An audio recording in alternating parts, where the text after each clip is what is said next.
The Indian Army is boosting defense of the northeast and fortifying the nation's eastern frontier.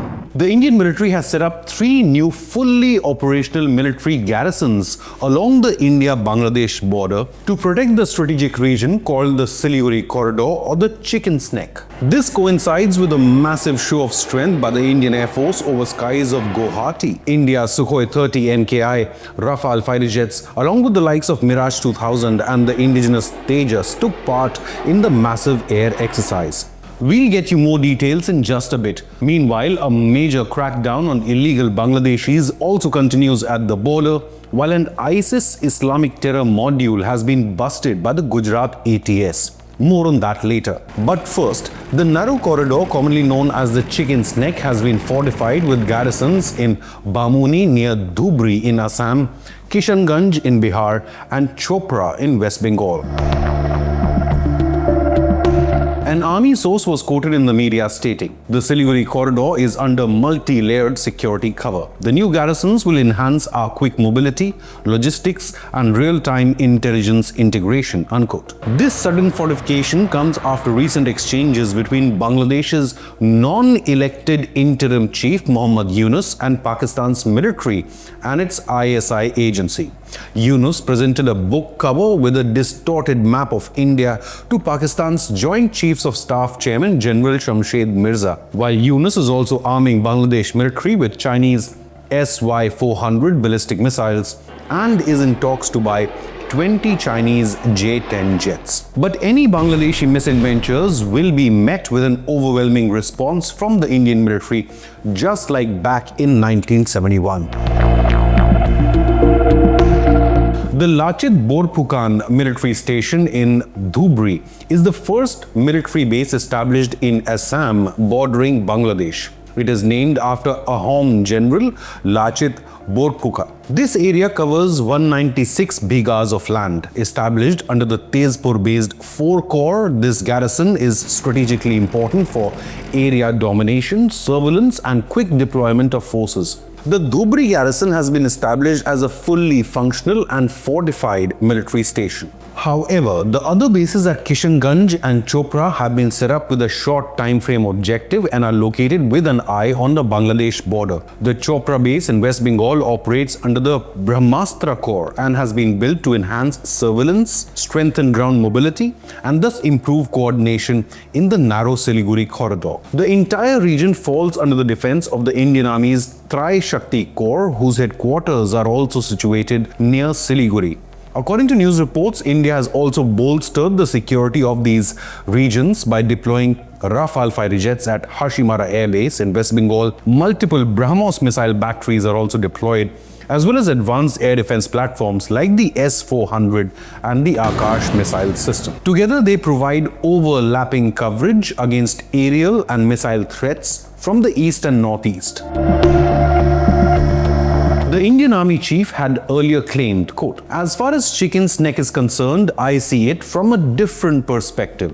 It is our strongest region because our entire force deployed in West Bengal, Sikkim and the northeast can be mobilized there together." Unquote. The additional garrisons have been put in place to prevent Pakistani ISI from using Bangladesh to unsettle India's northeast, just like it tries with Kashmir. The Siliguri corridor is surrounded by Bangladesh and China on either side, along with Bhutan and Nepal in close proximity. It is called the Chicken's Neck because it is only 22 kilometers wide at its narrowest point. But its strategic importance and defense is vital. Any conflict here could cut off the entire northeastern region from the rest of India. The Siliguri corridor area and its adjoining regions are already fortified with multiple military bases, but the additional garrisons also validate India's national security strategy, especially amid the crackdown on illegal Bangladeshi immigrants.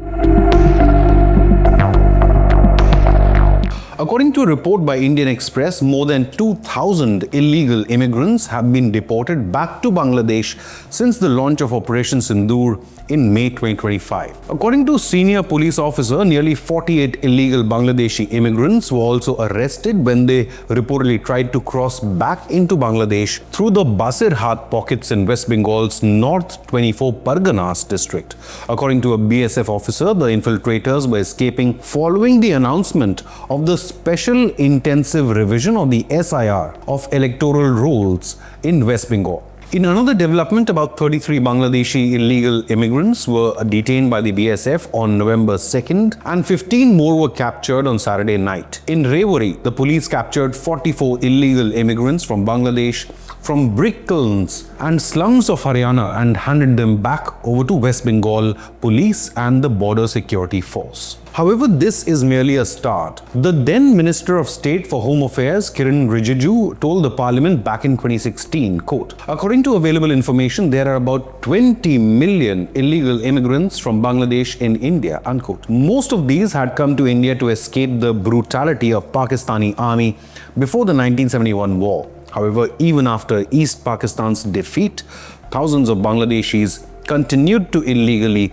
enter India in the years after that. The Siliguri Corridor and border regions have fortified military bases which are operational and fully equipped with rapid deployment capabilities. The Tri-Shakti Corps, or the 33 Corps, headquartered near Sukna outside of Siliguri town, oversees military activities and border security across the corridor as well as its adjoining sectors. The Corps regularly conducts exercises like rapid deployment and has the capacity to quickly reinforce the corridor from neighboring states of Sikkim and Assam. The Sukna military station is one of the largest Indian Army cantonments in the region and is also situated next to Siliguri. It is a core logistics and mobilization hub for the forces and is assigned to both guard the corridor and support the Tri-Shakti Corps. The Bagdogra Defence Base is located west of Siliguri in close proximity to the Hashimara Air Base. It is a crucial Indian Air Force base which hosts fighter jet squadrons, quick response teams, and missions and airlift support. It also serves as the forward base for advanced fighter jets such as the Rafale Fighter Jets and serves as an operational hub for the S-400 air defense system and the BrahMos missile deployments in this sector. This base's proximity is very close to the Bhutan border and the Siliguri Corridor. The base plays a major role in providing air cover to the entire region. But what do you believe? Did India miss an opportunity to widen the Siliguri Corridor after its victory over Pakistan in the 1971 war? The Indian Air Force marked 93rd anniversary with an outstanding first-of-its-kind air show over the river Brahmaputra in Guwahati. The air display consisted of more than 75 aircraft and helicopters featuring assets including the Tejas light combat aircraft, Rafale Fighter Jets, Apache attack helicopters, the C-17 Globemaster and the Sukhoi 30 MKIs as frontrunners. The show also included performances by the Surya Kiran and Sarang display teams. The theme of the air show, Infallible, Impervious and Precise, underscored India's operational capacities, aerial dominance and technological progress. The show also featured a standout moment with the special Barak formation to pay tribute to Operation Sindoor. The event was attended by Assam's Chief Minister Himanta Biswa Sarma, Air Chief Marshal Amarpreet Singh, Governor Lakshman Prasad Acharya, including other senior IAF officials.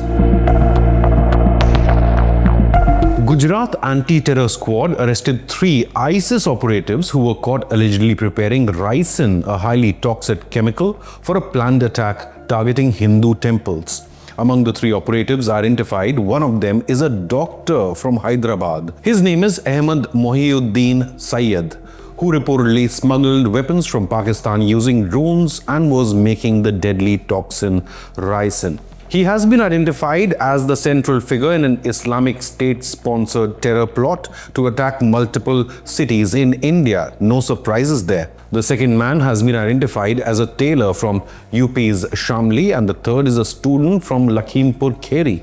Both of them were supplying the Islamic terror mastermind with arms and cartridges. The anti-terror squad also found the suspects with 2 Glock pistols, a Beretta, 80 live cartridges and 4 kilograms of castor bean mash used in ricin preparation. The investigation is ongoing to further trace the sources of chemicals and arms.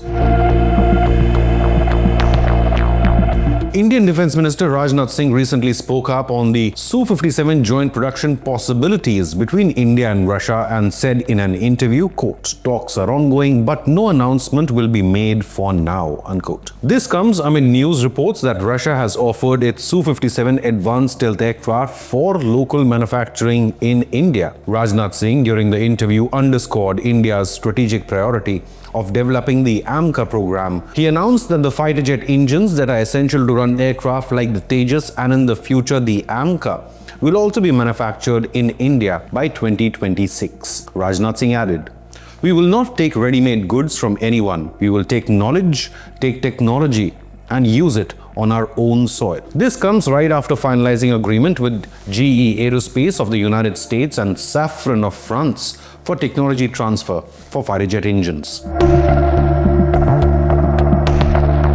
India is hosting the 11th edition of the annual Indo-Sri Lanka exercise Mitra Shakti from November 10th to 23rd at the Foreign Training Node, Belagavi, Karnataka. The aim of the drill is to increase joint military capabilities for the Indian and the Sri Lankan Army to undertake counter-insurgency operations in a sub-conventional scenario under Chapter 7 of the United Nations mandate. According to ALEGPI, this exercise also underscores both countries' commitment towards regional peace and stability, bolster defense cooperation, and solidify strategic partnership between the two neighbors. Leave a comment with your opinion, hit the like button, and subscribe to Inconnect News.